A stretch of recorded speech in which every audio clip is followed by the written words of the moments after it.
Hello అండి. Welcome to Madhu lessons. ఈరోజైతే గనక మనం ఏపీ టెట్ 2026కు సంబంధించి సైకాలజీలో వైయక్తిక భేదాలు అనే అంశానికి సంబంధించి ఒక 50 అప్లికేషన్ ఓరియెంటెడ్ బిట్స్ అయితే చూద్దాం.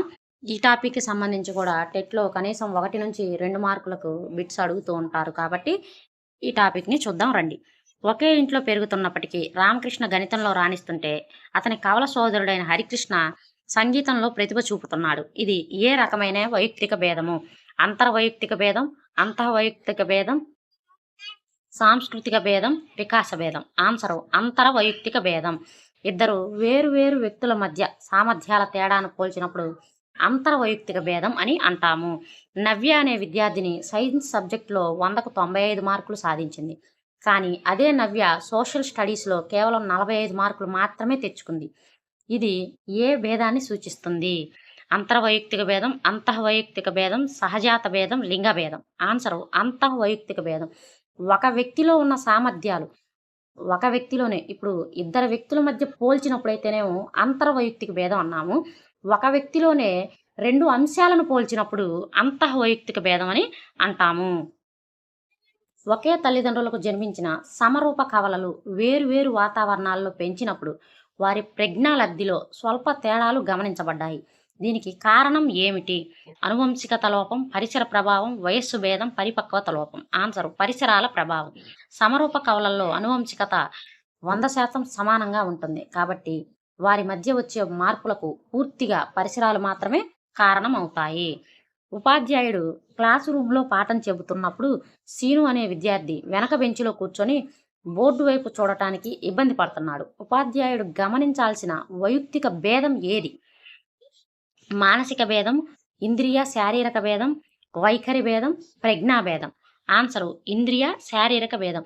బోర్డుగా సరిగా కనిపించకపోవటం అనేది దృష్టి లోపానికి సంబంధించినది.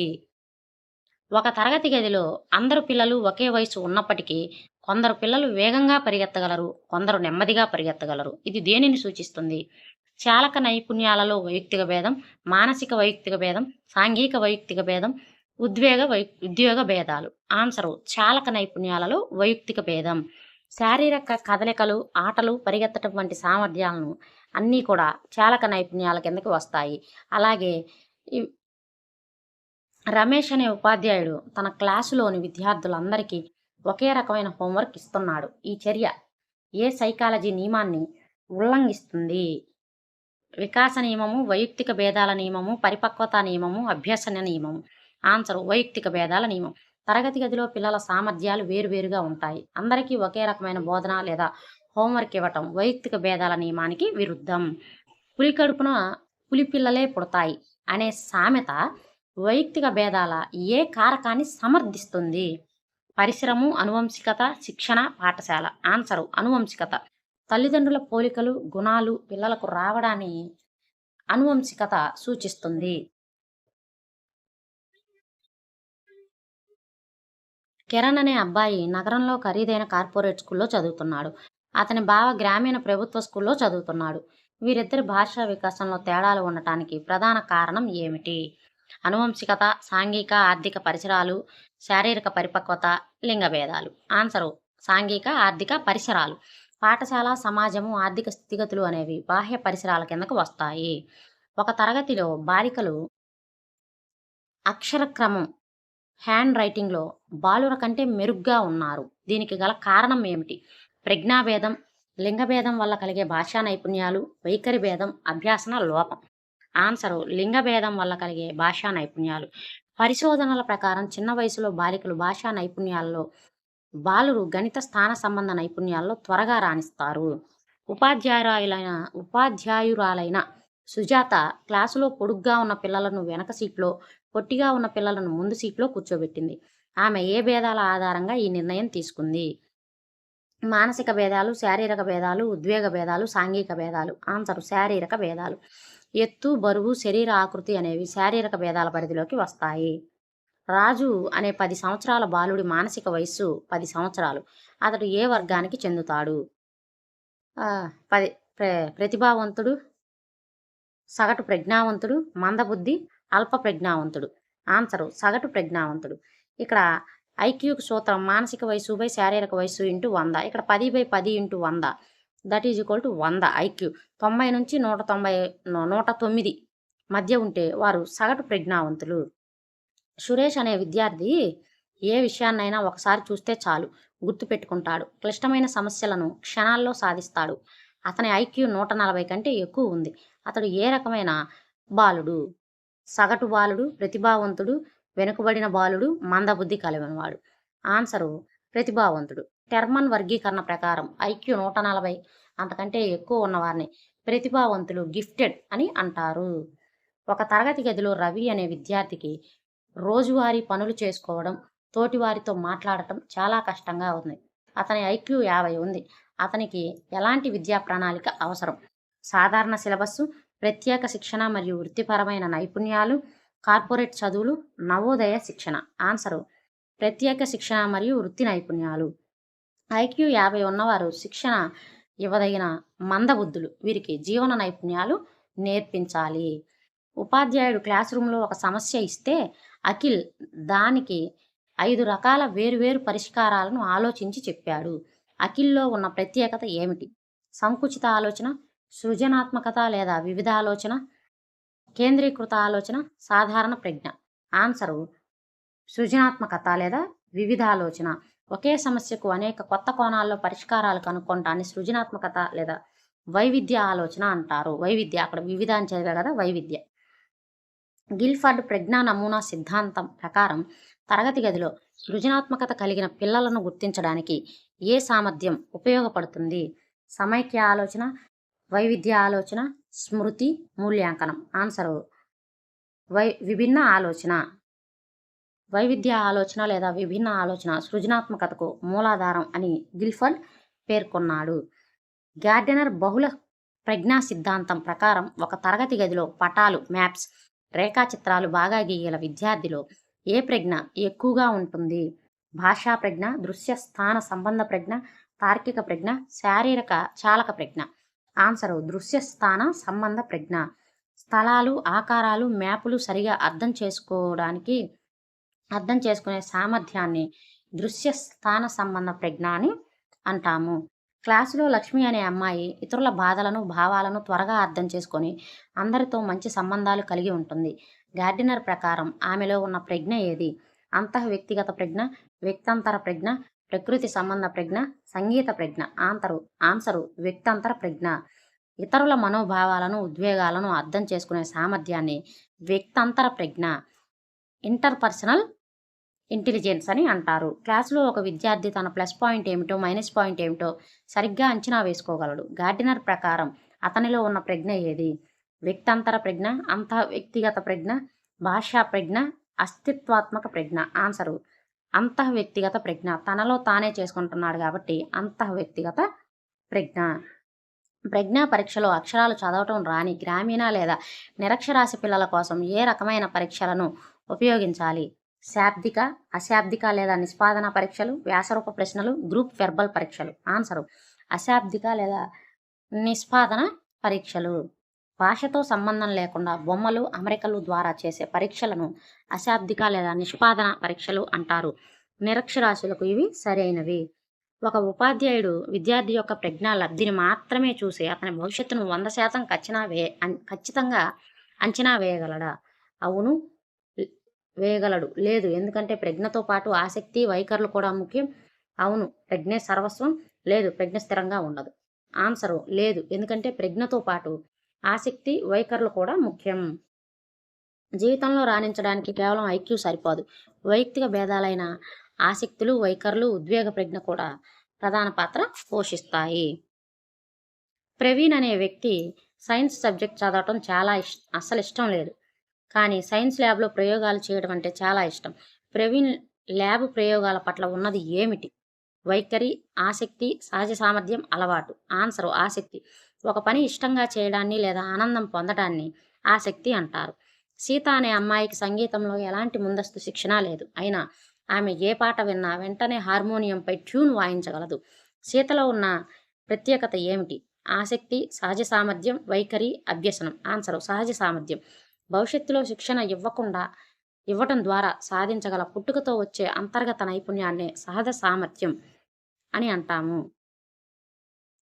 10వ తరగతి పూర్తయిన తర్వాత విద్యార్థి ఏ గ్రూపు ఎంపీసీ, బైపీసీ, సిఈసీ ఏ గ్రూపు ఎంచుకోవాలో నిర్ణయించడానికి ఉపాధ్యాయుడు ఏ పరీక్షలు నిర్వహించాలి? ప్రజ్ఞా పరీక్షలు, సహజ సామర్థ్య పరీక్షలు, సాధనా పరీక్షలు, మూర్తిమత్వ పరీక్షలు. ఆన్సరు సహజ సామర్థ్య పరీక్షలు. ఒక రంగంలో విద్యార్థి భవిష్యత్తులో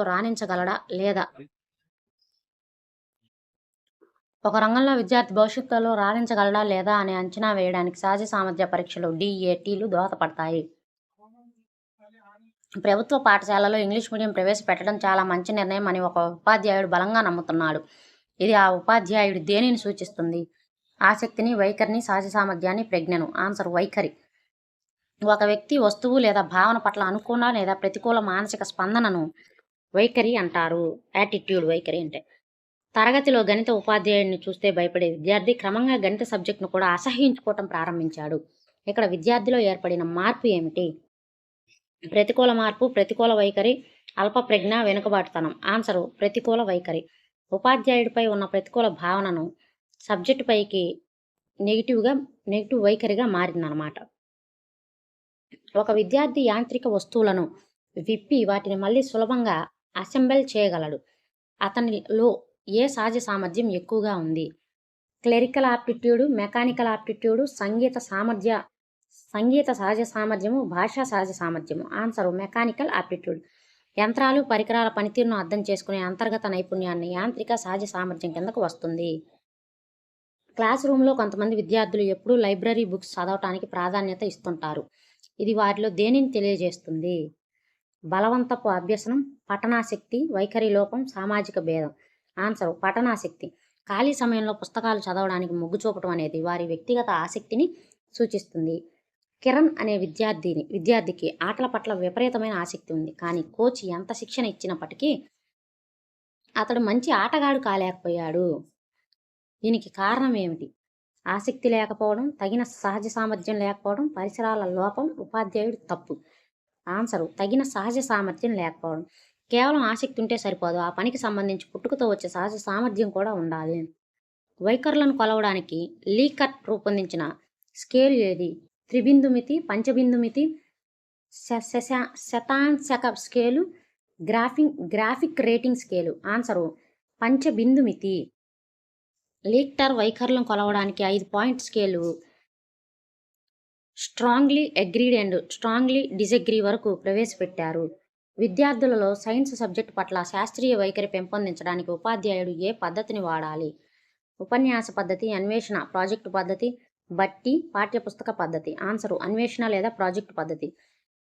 పిల్లలు స్వయంగా ప్రయోగాలు చేసి అన్వేషించినప్పుడే వారిలో మూఢనమ్మకాలు తొలగి శాస్త్రీయ వైఖరి పెరుగుతుంది. తరగతి గదిలో రాధ అనే అమ్మాయి బోర్డుపై బొమ్మలు, చార్టులు చూస్తేనే పాఠాన్ని త్వరగా అర్థం చేసుకోగలదు. రాధ యొక్క అభ్యసన శైలి ఏది? శ్రవణ శైలి, దృశ్య శైలి, స్పర్శ శైలి, సాంఘిక శైలి. ఆన్సరు దృశ్య శైలి. చూసి నేర్చుకునే వారిని విజువల్ లెర్నర్స్ అని అంటారు. మహేష్ అనే విద్యార్థి ఉపాధ్యాయుడు చెప్పే లెక్చర్లను రికార్డు చేసుకొని వినటం ద్వారా బాగా చదవగలడు. అతని అభ్యసన శైలి ఏది? దృశ్య శైలి, శ్రవణ శైలి, చలన శైలి, ఒంటరి శైలి. ఆన్సరు శ్రవణ శైలి. వినడం ద్వారా విషయాలను త్వరగా గ్రహించే వారిని ఆడిటరీ లెర్నర్స్ అని అంటారు. ఒక విద్యార్థి సైన్స్ క్లాసులో కేవలం వినడం కంటే స్వయంగా మోడల్స్ తయారు చేసి వస్తువులను తాకినప్పుడే బాగా నేర్చుకుంటాడు. అతని శైలి శ్రవణ శైలి, స్పర్శ కృత్యాధార శైలి, ఊహాత్మక శైలి, నిష్క్రియాత్మక శైలి. ఆన్సరు స్పర్శ కృత్యాధార శైలి. చేతులతో పనులు చేస్తూ కదలికల ద్వారా నేర్చుకునే వారిని కైనెస్థెటిక్ లెర్నర్స్ అని అంటారు. క్లాసులో ప్రకాష్ అనే విద్యార్థి ఎవరితోనూ కలవకుండా ఒంటరిగా కూర్చుంటాడు. అతని ఆలోచనలు తనలోనే దాచుకుంటాడు. జూంగ్ వర్గీకరణ ప్రకారం అతడు ఎవరు? బహిర్ముఖుడు, అంతర్ముఖుడు, ఉభయముఖుడు, నాయకుడు. ఆన్సరు అంతర్ముఖుడు. సిగ్గుపడటం, ఒంటరిగా ఉండటం, అంతర్గత ఆలోచనలను కలిగి ఉండటం అంతర్ముఖత్వం యొక్క లక్షణాలు. ఒక విద్యార్థి క్లాసులో ఎప్పుడూ అందరితో మాట్లాడుతూ ఉంటాడు. కొత్త స్నేహితులను త్వరగా చేసుకుంటాడు. ఆటల్లో నాయకత్వం వహిస్తాడు. అతడు ఏ వర్గానికి చెందుతాడు? అంతర్ముఖుడు, బహిర్ముఖుడు, విచారగ్రస్తుడు, మందబుద్ధి. ఆన్సరు బహిర్ముఖుడు. సామాజికంగా యాక్టివ్గా ఉంటూ ఇతరులతో సులభంగా కలిసిపోయే వారిని బహిర్ముఖులు అంటారు. పరీక్షల సమయంలో తీవ్రమైన ఆందోళనకు గురై తెలిసిన జవాబులు కూడా తప్పుగా రాసే విద్యార్థులలో ఏ రకమైన వైయక్తిక భేదం కనిపిస్తుంది? ప్రజ్ఞాభేదం, ఉద్వేగ స్థిరత్వ భేదం, శారీరక భేదం, అనువంశిక భేదం. ఆన్సర్ ఉద్వేగ స్థిరత్వ భేదం. భయము, ఆందోళన నియంత్రించుకోలేకపోవటం ఉద్వేగ అసమతుల్యతను సూచిస్తుంది. ఒక ఉపాధ్యాయుడు నెమ్మదిగా నేర్చుకునే పిల్లల కోసం ప్రత్యేకంగా రెమిడియల్ టీచింగ్ నిర్వహిస్తున్నాడు. ఇది దేనికి ఉదాహరణ? వైయక్తిక భేదాలను గౌరవించడం, పిల్లలను అవమానించడం, సమయాన్ని వృధా చేయడం, కేవలం సిలబస్ పూర్తి చేయడం. ఆన్సర్ వైయక్తిక భేదాలను గౌరవించడం. వెనకబడిన పిల్లల అవసరాలను గుర్తించి వారికి ప్రత్యేక బోధన అందించడం వైయక్తిక భేదాల అన్వయము. రోషాన్ సిరామరకల పరీక్షను క్లాస్ రూమ్లో దేనిని అంచనా వేయడానికి ఉపయోగిస్తారు? ప్రజ్ఞ, మూర్తిమత్వం, సహజ సామర్థ్యం, సృజనాత్మకత. ఆన్సర్ మూర్తిమత్వం. సిరామరకల పరీక్ష అనేది మూర్తిమత్వాన్ని అంచనా వేసే ఒక ప్రక్షేపక పద్ధతి. క్లాసులో కొందరు పిల్లలు ఉపాధ్యాయుడు చెప్పిన వెంటనే రాస్తారు, కొందరు చాలా సమయం తీసుకుంటారు. ఇది ఏ వికాస నియమాన్ని తెలుపుతుంది? వికాసం ఒక నిరంతర ప్రక్రియ. వికాసంలో వైయక్తిక భేదాలు ఉంటాయి. వికాసం పరస్పర సంబంధం ఉన్నది. వికాసం క్రమానుగతమైనది. ఆన్సరు వికాసంలో వైయక్తిక భేదాలు ఉంటాయి. ప్రతి ఒక్కరి వికాస వేగం వేరువేరుగా ఉండటం వైయక్తిక భేదాల నియమము. సృజనాత్మకత కలిగిన పిల్లల ఆలోచన విధానం ఎల్లప్పుడూ ఎలా ఉంటుంది? సాంప్రదాయబద్ధంగా, నూతనంగా మరియు ఒరిజినల్గా, ఇతరులను అనుకరించేరా, స్థిరంగా. ఆన్సర్ నూతనంగా మరియు ఒరిజినల్గా ఉంటుంది. సృజనాత్మకతలో ముఖ్య లక్షణాలు నవ్యత్వం మరియు మౌలికత. వైయక్తిక భేదాలు గల సమ్మిళిత తరగతి గదిలో ఉపాధ్యాయుడు క్రింది వాటిలో దేనిని నివారించాలి? బహుళ బోధనా పద్ధతులు వాడటం, పిల్లలను వారి మార్కుల ఆధారంగా గ్రూపులుగా విడదీసి ముద్ర వేయడం, వైవిధ్యభరితమైన మూల్యాంకనం, టిఎల్ఎం ఉపయోగించటం. ఆన్సరు పిల్లలను వారి మార్కుల ఆధారంగా గ్రూపులుగా విడదీయటం, ముద్ర వేయటం అనేది నివారించాలి. పిల్లవాడు తెలివైనవాడు, దద్దమ్మ, వెధవ ఇలాంటి ముద్ర వేయటము వారి ఆత్మవిశ్వాసాన్ని దెబ్బతీస్తుంది. ఒక క్లాసులో వినికిడి లోపం ఉన్న విద్యార్థి ఉన్నాడు. ఉపాధ్యాయుడు అతనికి ఎలా సహాయం చేయాలి? క్లాసు నుండి బయటికి పంపాలి, ముందు వరుసలో కూర్చోబెట్టి మాట్లాడేటప్పుడు పెదవుల కదలికలు కనిపించేలా స్పష్టంగా చెప్పాలి, వెనుక బెంచ్లో కూర్చోబెట్టాలి, పాఠాన్ని గట్టిగా అరవాలి. ఇలాంటి ఆప్షన్స్ చూస్తే మామూలుగా నవ్వురాదు నాకైతే. సరే, ఆన్సరు ముందు వరుసలో కూర్చోబెట్టి మాట్లాడేటప్పుడు పెదవుల కదలికలు కనిపించేలా స్పష్టంగా చెప్పాలి. సమ్మిళిత విద్య ప్రకారం ప్రత్యేక అవసరాలు గల పిల్లల శారీరక భేదాలను బట్టి బోధనలో మార్పులు చేయాలి. ప్రజ్ఞాలబ్ధి స్థిరంగా ఉంటుందా లేదా మారుతుందా? ఎల్లప్పుడూ పూర్తిగా మారుతుంది. వయసుతో పాటు పెరుగుతూనే ఉంటుంది. సాధారణంగా స్థిరంగా ఉంటుంది, కానీ మంచి పరిసరాల వల్ల స్వల్ప మార్పు రావచ్చు. అనువంశికతతో సంబంధం లేదు. ఆన్సరు సాధారణంగా స్థిరంగా ఉంటుంది, కానీ మంచి పరిసరాల వల్ల స్వల్ప మార్పు రావచ్చు. ప్రజ్ఞాలబ్ధి దాదాపు స్థిరంగా ఉంటుంది, కానీ ఉత్తేజకరమైన పరిసరాలు, శిక్షణ వల్ల కొద్దిగా మారే అవకాశం ఉంది. ఒక విద్యార్థి గణితంలో చాలా వెనుకబడి ఉన్నాడు. ఉపాధ్యాయుడిగా మీరు మొదట ఏం చేస్తారు? శిక్షిస్తారు, వెనుకబాటుతనానికి గల కారణాన్ని పరీక్షల ద్వారా గుర్తిస్తారు, ఫెయిల్ చేస్తారు, ట్యూషన్కి పొమ్మంటారు. ఏం చేస్తారండి? వెనుకబాటుతనానికి గల కారణాలను లోప నిర్ధారణ పరీక్షల ద్వారా గుర్తిస్తారు. అభ్యసనంలో లోపాలు లేదా వైయక్తిక వెనుకబాటుకు గల కారణాలను కనుగొనటానికి డయాగ్నోస్టిక్ టెస్ట్ వాడాలి. వైయక్తిక భేదాల అధ్యయనానికి మొట్టమొదట శాస్త్రీయంగా పునాది వేసిన సైకాలజిస్ట్ ఎవరు? Sir Francis Galton, Alfred బినే, WH Kilpatrick, Sigmund Freud. Answer sir Francis Galton తన హెరిడిటీ జీనియస్ పుస్తకం ద్వారా వైయక్తిక భేదాలు మొదటిసారి శాస్త్రీయ పరిశోధనలు చేశారు. తరగతి గదిలో అభ్యసన వైకల్యం ఉన్న డిస్లెక్సియా బాధితుడైన బాలుడు ఎలా గుర్తించవచ్చు? ఆ బాలుడిని నువ్వు ఎలా గుర్తిస్తావు? అతను గణితంలో తప్పులు చేస్తాడు. డిస్లెక్సియా అంట, చూడండి. అక్షరాలు చదవటంలో మరియు రాయటంలో తారుమారు చేస్తాడు. బీని డీగా చదవటం. ఎల్లప్పుడూ గొడవ పడుతుంటాడు, నడవలేడు. ఆన్సరు అక్షరాలు చదవటంలో మరియు రాయటంలో తారుమారు చేస్తాడు. డిస్లెక్సియా అనేది పఠన వైకల్యం. ఇందులో పిల్లలు అక్షరాలను సరిగా గుర్తించి చదవలేరు. క్లాసులో ఉన్న ప్రతిభావంతులైన పిల్లల కోసం ఉపాధ్యాయుడు ఎలాంటి విద్యా కార్యక్రమాలు చేపట్టాలి? సాధారణ హోంవర్క్ ఇవ్వాలి, సుసంపన్న కార్యక్రమాలు మరియు ప్రాజెక్టులు ఇవ్వాలి, తరగతి గదిని నడిపించమనాలి, వారిని పట్టించుకోకూడదు. ఆన్సరు సుసంపన్న కార్యక్రమాలు మరియు ప్రాజెక్టులు ఇవ్వాలి. ప్రతిభావంతులైన పిల్లలు సాధారణ సిలబస్సు త్వరగా పూర్తి చేసి బోర్ ఫీల్ అవుతారు. కాబట్టి వారి మెదడుకు మేత పెట్టే కఠినమైన ప్రాజెక్టులు ఇవ్వాలి. ఇవి సైకాలజీలో వైయక్తిక భేదాలు అనే అంశానికి సంబంధించి ఇంపార్టెంట్ బిట్స్ అనమాట. వీడియో నచ్చినట్టయితే లైక్ చేయండి, షేర్ చేయండి. అలాగే మన ఛానల్ని సబ్స్క్రైబ్ చేసుకోండి. వీడియో వీడియోలో నేను ఈ పద్దాక ఫోన్ చూస్తే కళ్ళు నొప్పులు పుట్టడం వీటన్నిటిని తట్టుకోవడానికి గ్లాస్ ప్రోడక్ట్‌లని ఆహ్, ట్యాగ్ చేస్తున్నాను. అవసరమైతే తీసుకోండి. Thank you for watching.